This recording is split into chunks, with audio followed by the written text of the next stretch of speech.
বিজ্ঞানীরা এখন বলছে যে এই যে বাচ্চাদেরকে আপনারা কার্টুন দিচ্ছেন, যারা কার্টুন দেখে সেই বাচ্চাদের ব্রেইন থেকে ডোপামিন নামের একটা পদার্থ রিলিজ হয়, বের হয়।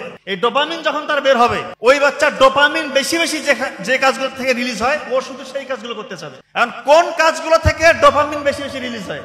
যত খারাপ অ্যাক্টিভিটিস আছে, যত পৃথিবীতে খারাপ খারাপ কাজ আছে, এই খারাপ খারাপ কাজ থেকে হাই ডোপামিন রিলিজ হয়। আপনি ছোটবেলায় তার হাতে এই মোবাইলটা দিয়ে দিলেন, সে বড় হয়ে যত খারাপ কাজ আছে, জুয়া খেলবে, মাদকাসক্ত হবে, আল্লাহ মাফকুর রেভিস্ট হবে, পর্নোগ্রাফিতে আসক্ত হবে, অশ্লীলতায় ভরপুর হবে। 20-25 বছর আগে পরিবারগুলোর কথা একটু চিন্তা করেন। সন্ধ্যা হয়ে গেলে আমরা দেখেছি যে বাবা আমাদেরকে নিয়ে বসেছে, একটু লেখাপড়া করাচ্ছে, মা হয়তো রান্নার কাজে একটু ব্যস্ত, বাচ্চারা একটু দুষ্টামি করলে মুরব্বীরা একটু ডাক দিচ্ছে। খুব সুন্দর একটা পরিবেশ। সবার সাথে সবার ব্রেইন থেকে অক্সিটোসিন রিলিজ হচ্ছে। অক্সিটোসিন রিলিজ হলে সবার সাথে সবার মানসিক যে একটা বন্ধন, এটা আরো একাত্ম হয়, জোরালো হয়। আর 2025 সালে এসে আপনি একই চিত্র দেখেন, একটা পরিবারের দিকে লক্ষ্য করেন কি হয়। বাবা হয়তো অফিস থেকে এসেছে, মোবাইল চালাচ্ছে, নিউজ দেখতেছে। মা হয়তো পাশেই বসে আছে, উনি হয়তো বা টিকটক, ইনস্টাগ্রাম কিছু একটা চালাচ্ছে। সন্তান 10-12 বছরের সন্তান, তার হাতে মোবাইল দিয়ে দিয়েছে, সে হয়তো কোনো একটা স্টোরি চেক করছে। ছোট বাচ্চা আছে, সে কান্না করছে, তাকেও তার কান্না থামানোর জন্য কার্টুন দিয়ে দিয়েছে। আর যে মুরব্বীরা একটু হয়তো বা শাসন করবে, এই যে ভুলটা চলতেছে পরিবারে, একটু দেখভাল করবে, একটু শাসন করে ঠিকঠাক রাস্তায় আমাদেরকে নিয়ে আসবে, সেই মুরব্বীদেরকে দেখেন দূরে কোথাও রেখে এসছে। ম্যাক্সিমাম পরিবারের চিত্রটা এরকম। এটা খুবই করুণ একটা চিত্র। বিজ্ঞানীরা এখন বলছে যে এই যে বাচ্চাদেরকে আপনারা কার্টুন দিচ্ছেন, যারা কার্টুন দেখে সেই বাচ্চাদের ব্রেইন থেকে ডোপামিন নামের একটা পদার্থ রিলিজ হয়, বের হয়। এই ডোপামিন যখন তার বের হবে, ওই বাচ্চার ডোপামিন বেশি বেশি যে কাজগুলো থেকে রিলিজ হয়, ও শুধু সেই কাজগুলো করতে চাবে।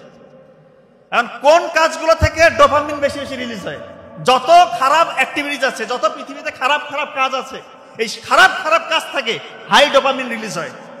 আপনি ছোটবেলায় তার হাতে এই মোবাইলটা দিয়ে দিলেন, সে বড় হয়ে যত খারাপ কাজ আছে, জুয়া খেলবে, মাদকাসক্ত হবে, আল্লাহ মাফকুর রেভিস্ট হবে, পর্নোগ্রাফিতে আসক্ত হবে, অশ্লীলতায় ভরপুর হবে। আমি বারবার একটা কথা বলি, এই যে অশ্লীলতা, এই পর্নোগ্রাফি ইন্ডাস্ট্রি একটা $multi-trillion ইন্ডাস্ট্রি। এটার উদ্দেশ্য এবং কাজই হচ্ছে মুসলিম যুবকদেরকে ধ্বংস করা, মুসলিম পরিবারগুলোকে টুকরো টুকরো করা, মুসলিম সমাজ ব্যবস্থাকে ধ্বংস করে দেওয়া। আলটিমেটলি কোন রাষ্ট্র যেন মাথা উঁচু করে দাঁড়াতে না পারে, এটা তাদের একটা ম্যাসিভ প্ল্যান, গভীর ষড়যন্ত্র। এবং এই ষড়যন্ত্রে আমরা আমাদের বাচ্চাদেরকে ছোটবেলায় তাদের হাতিয়ার বানিয়ে দিচ্ছি। হয় বুঝে না বুঝে, যেভাবেই হোক এটা হয়ে যাচ্ছে, এটা হয়ে যাচ্ছে। করুণ দৃশ্য। আজকে দেখেন মুসলিমরা সব জায়গায় অপ্রেসড, সব জায়গায় আমাদের মুসলিম ভাই নির্যাতিত হচ্ছে, অথচ মনে হচ্ছে আমাদের কিছুই নাই। ওই হারানো গৌরব কোথায় গেল? আজকে আমরা মাথা উঁচু করে দাঁড়াতে পারছি না। কেন পারছি না? থাকবে না, আমাদের মধ্যে ওই শক্তিটা ভিতর থেকে আসবে না। বিজ্ঞানীরা পরীক্ষা করে দেখেছে, নেদারল্যান্ডের এবং চায়নার কয়েকটা বিজ্ঞানাগারে কয়েক হাজার স্টুডেন্টের উপর পরীক্ষা করে দেখেছে যারা কার্টুন দেখে। একটা পরীক্ষার নাম হচ্ছে EEG। এই পরীক্ষা করে দেখেছে যে ওই বাচ্চাদের ব্রেইনের যে সেল, নিউরন, ওইটার স্ট্রাকচার, ওইটার কেমিস্ট্রি, ওইটার গঠনটাই চেঞ্জ হয়ে গিয়েছে। মারাত্মক ব্যাপার, গঠনটাই চেঞ্জ হয়ে গিয়েছে। এবং ব্রেইনের মধ্যে নতুন নতুন মিউটেশনের মাধ্যমে নতুন নতুন খারাপ কোষ, খারাপ টিউমার, ক্যান্সারের দিকে ব্রেইনটাকে ধাবিত করতেছে। আজকে দেখেন না যে 2.5 বছরের বাচ্চা কার্টুন ছাড়া তাকে খাওয়ানো যায় না, এটা বাস্তব, খাওয়ানো যায় না। 5 বছরের বাচ্চা ঠিকমতো কথা বলতে পারতেছে না, তার যে ল্যাঙ্গুয়েজের যে ডেভেলপমেন্ট সেটা হচ্ছে না, সোশ্যাল ডেভেলপমেন্ট, কার সাথে কিরকম বিহেভ করতে হবে সেটা সে জানে না। কারণ আপনি ছোটবেলা থেকে মনে করতেছেন সে তো বাইরে যাচ্ছে না, কার্টুন দিয়ে রাখছেন, তার ব্রেইনের পুরো প্যাটার্ন, স্বাভাবিক যে প্যাটার্ন সেটা চেঞ্জ হয়ে গিয়েছে। এটাই সত্যি, এটা বাস্তব। এই কাজটা দয়া করে করবেন না।